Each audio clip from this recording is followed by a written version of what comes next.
لك الحمد يا الله الصلاة والسلام عليك يا رسول الله اما بعد اعوذ باللہ من الشیطان الرجیم بسم اللہ الرحمن الرحیم۔ آج ذوالحجۃ الحرام کی 18 تاریخ ہے۔ آج ہی کی وہ تاریخ ہے جس تاریخ کو اسلام کے سب سے مظلوم خلیفہ ذوالنورین حضرت سیدنا عثمان غنی رضی اللہ تعالیٰ عنہ کو کچھ بدبختوں نے شہید کر دیا تھا۔ آج کی یہ تاریخ حضرت سیدنا عثمان غنی رضی اللہ تعالیٰ عنہ کی یوم شہادت کی تاریخ ہے۔ اس حوالے سے ہمیں چاہیے کہ آج کی تاریخ کو عثمان ذوالنورین رضی اللہ تعالیٰ عنہ کے نام پر ایصال ثواب بھی کریں، ان کا ذکر خیر بھی کریں، اور ان کے احسانات جو اسلام پر ہے، مسلمانوں پر ہے، امت پر ہے، ان احسانات کو یاد کر کے ان کی بارگاہ میں خراج عقیدت پیش کرنے کی کوشش کریں۔ اسی سلسلے میں کچھ ذکر خیر حضرت سیدنا عثمان غنی رضی اللہ تعالیٰ عنہ کا لے کر میں حاضر آیا ہوں، اور اس امید کے ساتھ کہ آپ ذکر خیر سن کر کے ان کی برکتیں حاصل کرنے کی کوشش کریے گا۔ 18 ذوالحجۃ الحرام 35 سن ہجری کو اللہ غنی عز و جل کے پیارے نبی مکی مدنی صلی اللہ تعالی علیہ وسلم کے جلیل القدر صحابی حضرت سیدنا عثمان غنی رضی اللہ تعالیٰ عنہ نہایت مظلومیت کے ساتھ شہید کیے گئے۔ آپ رضی اللہ تعالیٰ عنہ خلفائے راشدین یعنی سیدنا ابو بکر صدیق، حضرت سیدنا عمر فاروق، حضرت سیدنا عثمان غنی، حضرت سیدنا علی المرتضی رضوان اللہ تعالی علیہم اجمعین میں تیسرے خلیفہ ہیں۔ 4 خلفائے راشدین میں تیسرے خلیفہ حضرت عثمان غنی رضی اللہ تعالی عنہ ہیں۔ حضرت سیدنا عثمان غنی رضی اللہ تعالی عنہ کی کنیت ابو عمر اور لقب جامع القرآن ہے، کیونکہ آپ نے قرآن کو جمع کیا تھا، آپ نے قرآن کو اکٹھا کیا تھا، پھر اس کی کئی کاپیاں بنا کر کے الگ الگ جگہوں میں آپ نے الحمدللہ بھیجا تھا، اس لیے حضرت سیدنا عثمان غنی رضی اللہ تعالیٰ عنہ کو جامع القرآن بھی کہا جاتا ہے۔ نیز ایک لقب آپ کا ذوالنورین یعنی 2 نور والے بھی ہیں۔ عثمان غنی رضی اللہ تعالیٰ عنہ کا ایک لقب ذوالنورین 2 نور والے۔ کیوں؟ کیونکہ اللہ غفور عز و جل کے نور شافع یوم النشور صلی اللہ تعالیٰ علیہ وسلم نے اپنی 2 شہزادیاں یکے بعد دیگرے حضرت سیدنا عثمان غنی رضی اللہ تعالیٰ عنہ کے نکاح میں دی تھیں۔ آپ نے اپنے پیارے آقا علیہ السلام نے الحمدللہ اپنی چونکہ 2 شہزادیاں یکے بعد دیگرے حضرت سیدنا عثمان غنی رضی اللہ تعالیٰ عنہ کے نکاح میں دیے تھے، اس لیے عثمان غنی رضی اللہ تعالیٰ عنہ کو ذوالنورین یعنی 2 نور والے بھی الحمدللہ کہے جاتے ہیں۔ آپ کے ذوالنورین ہونے پر حضرت سیدنا امام اہل سنت اعلی حضرت مولانا شاہ امام احمد رضا خان فاضل بریلوی رحمت اللہ تعالی علیہ نے یوں خراج عقیدت پیش کیا ہے کہ نور کی سرکار سے پایا 2 شالہ نور کا، نور کی سرکار سے پایا 2 شالہ نور کا، ہو مبارک تم کو ذوالنورین جوڑا نور کا۔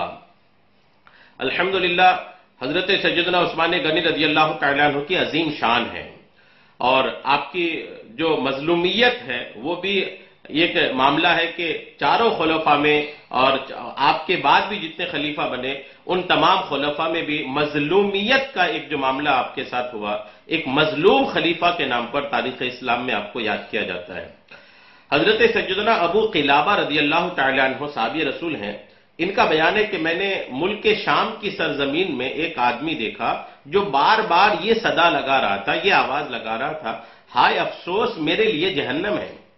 ابو قلابہ رضی اللہ تعالیٰ عنہ کہتے ہیں کہ میں اٹھ کر اس کے پاس گیا، جو آواز لگا رہا تھا اس کے پاس گیا تو میں یہ دیکھ کر حیران رہ گیا کہ اس کے دونوں ہاتھ پاؤں کٹے ہوئے ہیں، دونوں آنکھوں سے اندھا ہے اور منہ کے بل زمین پر اوندھا پڑا ہوا ہے۔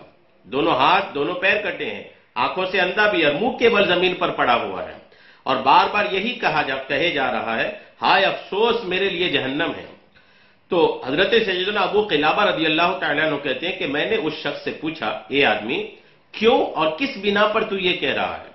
کیوں کہہ رہا ہے اور کس وجہ سے یہ کہہ رہا ہے کہ ہائے افسوس میرے لیے جہنم ہے؟ یہ سن کر اس شخص نے کہا کہ اے آدمی، اے شخص میرا حال نہ پوچھ، میں ان بدنصیبوں میں سے ہوں جو امیر المومنین حضرت سیدنا عثمان غنی رضی اللہ تعالیٰ عنہ کو شہید کرنے کے لیے آپ رضی اللہ تعالیٰ عنہ کے مکان میں داخل ہو گئے تھے۔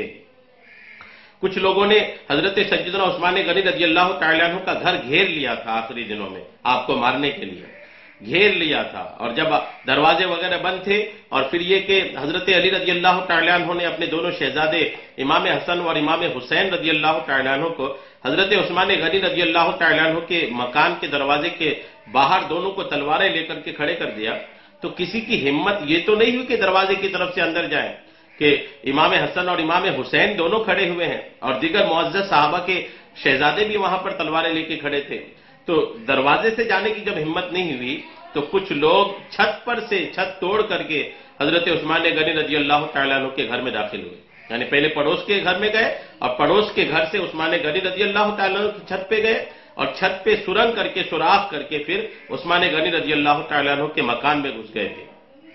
اور ان مکان میں گھسنے والوں میں یہ شخص بھی ہے جو اوندے منہ گر کر کے ہائے افسوس میرے لیے جہنم ہے کی صدا لگا رہا تھا، وہ شخص بھی تھا۔ وہ خود اپنا واقعہ بتاتا ہے کہ میں ان آدمیوں میں سے ہوں، ان لوگوں میں سے ہوں جو سیدنا عثمان غنی رضی اللہ تعالیٰ عنہ کو شہید کرنے کے لیے ان کے گھر میں گھس گیا تھا۔ کہتے کہ میں جب گھر میں گھسا اور تلوار لے کر کے میں جب عثمان غنی رضی اللہ تعالیٰ عنہ کے قریب پہنچا تو اس وقت سیدنا عثمان غنی رضی اللہ تعالیٰ عنہ کے ساتھ آپ کے کمرے میں آپ کی بیوی الحمدللہ موجود تھی۔ آپ کی بیوی نے اس شخص سے، جو شخص اندر گیا تھا، ان کو زور زور سے ڈانٹنے لگی۔ تو جب زور زور سے ڈانٹنے لگی تو وہ شخص کہتا ہے کہ میں غصے میں آ کر کے بی بی صاحبہ رضی اللہ تعالیٰ عنہ کو تھپڑ مار دیا۔ غصے میں آیا اور عثمان غنی رضی اللہ تعالیٰ عنہ کی بیوی کو تھپڑ مار دیا۔ یہ دیکھ کر جب یہ امیر المومنین حضرت سیدنا عثمان غنی رضی اللہ تعالیٰ عنہ نے دیکھا تو یہ دعا مانگی۔ تکلیف ہوئی وہ تو عثمان غنی رضی اللہ تعالیٰ عنہ کو کہ آپ کے سامنے آپ کی بیوی کو ایک بدبخت نے تھپڑ مارا، تو یہ آپ سے برداشت نہ ہوا، آپ کو تکلیف ہوئی، تو عثمان غنی رضی اللہ تعالیٰ عنہ نے یہ دعا مانگی، اللہ تعالیٰ تیرے دونوں ہاتھ اور دونوں پاؤں کاٹے، تجھے اندھا کرے اور تجھ کو جہنم میں جھونک دے۔ اللہ کے رسول صلی اللہ تعالیٰ علیہ وسلم کے اس پیارے صحابی نے 3 دعائیں مانگی، مولا تیرے دونوں ہاتھ کاٹ دے، مولا تیرے دونوں پیر بھی کاٹ دے، اور تجھے اندھا کرے اور تجھ کو جہنم میں جھونک دے۔ اے شخص، وہ جو اوندے منہ گرا پڑا تھا، وہ کہنے لگا، اے شخص، امیر المومنین رضی اللہ تعالیٰ عنہ کا پرجلال چہرہ دیکھ کر اور ان کی یہ قاہرانہ دعا سن کر میرے بدن کا ایک ایک رونگٹا کھڑا ہو گیا، اور میں خوف سے کانپتا ہوا وہاں سے بھاگ کھڑا ہوا۔ یعنی اب یہ جیسے ہی عثمان غنی رضی اللہ تعالیٰ عنہ کی مبارک زبان سے دعائیں نکلی نا، تو یہ کہتے مجھے خوف سے میرا بدن کانپنے لگا، کپ کپی آ گئی میرے بدن میں، اور دوڑ کر کے میں بھاگ کھڑا ہوا۔ وہ شخص آگے کہتا ہے کہ میں امیر المومنین رضی اللہ تعالیٰ عنہ کی 4 دعاؤں میں سے 3 کی زد میں تو آ چکا ہوں، 4 دعاؤں میں سے 3 کی زد میں آ چکا ہوں کہ تم دیکھ ہی رہے ہو کہ میرے دونوں ہاتھ اور دونوں پاؤں کٹ چکے ہیں، دونوں ہاتھ بھی کٹ گئے، دونوں پاؤں بھی کٹ گئے، اور آنکھیں بھی اندھی ہو چکی۔ یہ 3 دعائیں تو ہو گئی۔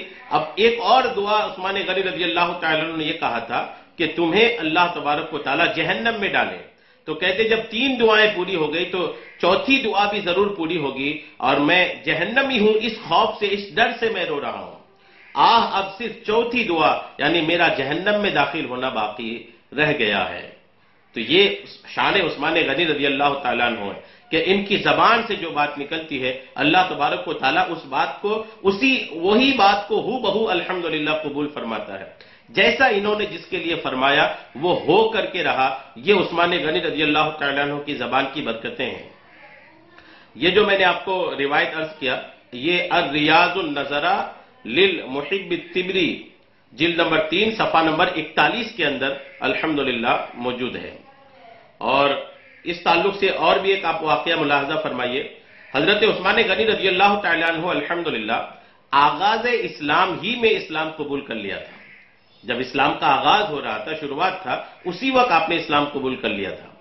آپ رضی اللہ تعالیٰ عنہ کو صاحب الہجرتین یعنی 2 ہجرتوں والے بھی کہا جاتا ہے، کیونکہ آپ رضی اللہ تعالیٰ عنہ نے پہلے حبشہ اور پھر مدینہ المنورہ کی طرف ہجرت فرمائی۔ پہلے آپ نے مدینے کی ہجرت شروع ہونے سے پہلے آپ حبشہ کی طرف ہجرت کیے تھے، پھر جب رسول اللہ ہجرت کر کے مدینہ تشریف لے گئے تو آپ حبشہ سے مدینہ بھی تشریف لے آئے۔ تو یوں 2 ہجرتیں آپ نے کی، اس لیے آپ کو صاحب الہجرتین یعنی 2 ہجرتوں والے بھی آپ کو کہا جاتا ہے۔ امیر المومنین حضرت سیدنا عثمان غنی رضی اللہ تعالیٰ عنہ کی شان والا بہت بلند و بالا ہے۔ آپ رضی اللہ تعالیٰ عنہ نے اپنی مبارک زندگی میں نبی رحمت صلی اللہ تعالیٰ علیہ وسلم سے 2 مرتبہ جنت خریدی تھی. 2 مرتبہ آپ نے الحمدللہ جنت خریدی تھی. ایک مرتبہ بیر روما یہودی سے خرید کر کے مسلمانوں کے لیے پانی کے لیے وقف کر کے، اور دوسری بار جیش اسرت کے موقع پر آپ نے الحمدللہ جنت خریدا تھا. یہ جیش اسرت کیا ہے آپ سنیے. سنن ترمذی میں ہے، ترمذی شریف کی حدیث پاک ہے کہ حضرت سیدنا عبد الرحمن بن خباب رضی اللہ تعالی عنہ سے مروی ہے، وہ کہتے کہ میں بارگاہ رسالت صلی اللہ تعالی علیہ وسلم میں حاضر تھا، اور حضور اکرم صلی اللہ تعالی علیہ وسلم صحابہ کرام کو جیش اسرت یعنی غزوہ تبوک کی تیاری کے لیے ترغیب ارشاد فرما رہے تھے. غزوہ تبوک ایک ایسی غزوہ ہے، ایک ایسا جنگ ہے کہ کافی دور جا کر کے لڑنا پڑا تھا، اور اس کے لیے کافی مال و دولت کی حاجت تھی، اور اس وقت تنگی تھی.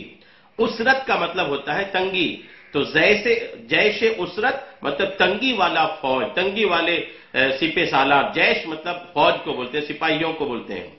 تو چونکہ اس وقت تنگی تھی دولت کی، تو اس لیے اس کو جیش اسرت کہا جاتا ہے. اب ہوا یہ کہ جب اس وقت دولت کی حاجت تھی، دولت کی ضرورت تھی، کافی مال کی ضرورت تھی، تو پیارے آقا علیہ الصلوۃ والتسلیم نے صحابہ کرام کو ترغیب ارشاد فرمایا، ذہن سازی کیا کہ فی سبیل اللہ خرچ کرو. حضرت عثمان غنی رضی اللہ تعالیٰ عنہ نے اٹھ کر عرض کی، جب آقا نے فرمایا صحابیوں فی سبیل اللہ خرچ کرو، دین کو تمہارے مال کی حاجت ہے. جب ایسا پیارے آقا علیہ السلام نے ارشاد فرمایا تو حضرت عثمان غنی رضی اللہ تعالیٰ عنہ کھڑے ہوئے اور اٹھ کر عرض کی، یا رسول اللہ صلی اللہ تعالیٰ علیہ وسلم، پالان اور دیگر متعلقہ سامان سمیت 100 اونٹ میرے ذمے ہیں.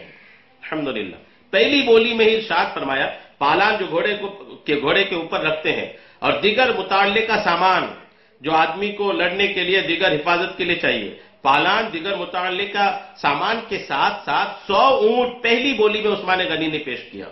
یا رسول اللہ 100 اونٹ میں پیش کرتا ہوں. حضور سراپا نور صلی اللہ تعالی علیہ وسلم نے پھر ترغیباً ارشاد فرمایا، یعنی ابھی پورا نہیں ہوا تھا، پھر ایک بار پیارے آقا علیہ السلام نے ترغیب دیا کہ فی سبیل اللہ خرچ کرو. تو دوسری مرتبہ عثمان غنی رضی اللہ تعالیٰ عنہ دوبارہ کھڑے ہوئے اور عرض کی، یا رسول اللہ میں تمام ساز و سامان سمیت 200 اونٹ حاضر کرنے کی ذمہ داری لیتا ہوں. پہلی بار میں 100، دوسری بار میں 200، کتنے ہو گئے؟ 300. دو جہاں کے سلطان صلی اللہ تعالی علیہ وسلم نے صحابہ کرام سے پھر ترغیباً ارشاد فرمایا، ابھی بھی پورا نہیں ہوا تھا. تو آقا نے تیسری بار ارشاد فرمایا. تو پھر عثمان غنی رضی اللہ تعالی عنہ نے عرض کی، یا رسول اللہ میں ساز و سامان کے ساتھ 300 اونٹ اپنے ذمے قبول کرتا ہوں.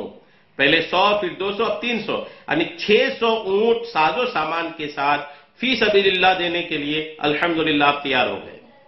راوی فرماتے ہیں کہ میں نے دیکھا کہ حضور مدینے کے تاجور صلی اللہ تعالی علیہ وسلم نے جب یہ سنا کہ یہ 600 اونٹ ساز و سامان کے ساتھ دینے کے لیے تیار ہو گئے ہیں اور ذمہ داری لے لیے ہیں، تو آقا نے یہ سن کر منبر انور سے نیچے تشریف لا کر 2 مرتبہ فرمایا، آج سے عثمان جو کچھ کرے اس پر مؤاخذہ یعنی پوچھ گچھ نہیں. آقا نے یہ مقام عطا فرما دیا کہ عثمان آج کے بعد جو چاہو تم کرنا، تم سے کوئی پوچھ گچھ نہیں ہوگی، تم سے کسی چیز کا سوال نہیں ہوگا، بلا حساب تمہاری زندگی ہے. یہ شان ہے الحمدللہ. یہ حدیث پاک ترمذی جلد نمبر 5 صفحہ 391، حدیث نمبر 372 کے اندر الحمدللہ یہ حدیث پاک موجود ہے. تو اس سے عثمان غنی کی شان دیکھیے، فی سبیل اللہ خرچ کرنے کا جذبہ دیکھیے ان کا الحمدللہ. آج کل دیکھا گیا ہے کہ کچھ حضرات دوسروں کی دیکھا دیکھی جذبات میں آ کر چندہ لکھوا تو دیتے ہیں، مگر جب دینے کی باری آتی ہے تو ان پر بھاری پڑ جاتا ہے. حتیٰ کہ بعض تو دیتے بھی نہیں. مگر قربان جائیے محبوب مصطفیٰ سید الاسخیاء عثمان باحیا رضی اللہ تعالیٰ عنہ کی جود و سخا پر کہ آپ رضی اللہ تعالیٰ عنہ نے اپنے اعلان سے بہت زیادہ چندہ پیش کیا. چنانچہ مفسر شہیر حکیم الامت حضرت مفتی احمد یار خان نعیمی رحمت اللہ علیہ اس حدیث پاک کے تحت فرماتے ہیں، خیال رہے کہ یہ تو ان کا اعلان تھا، ہم نے جتنا اعلان کیا تھا 600 اونٹ سے اتنا ہی نہیں دیا، جب دینے کی باری آئی تو اور بڑھا کے دیا.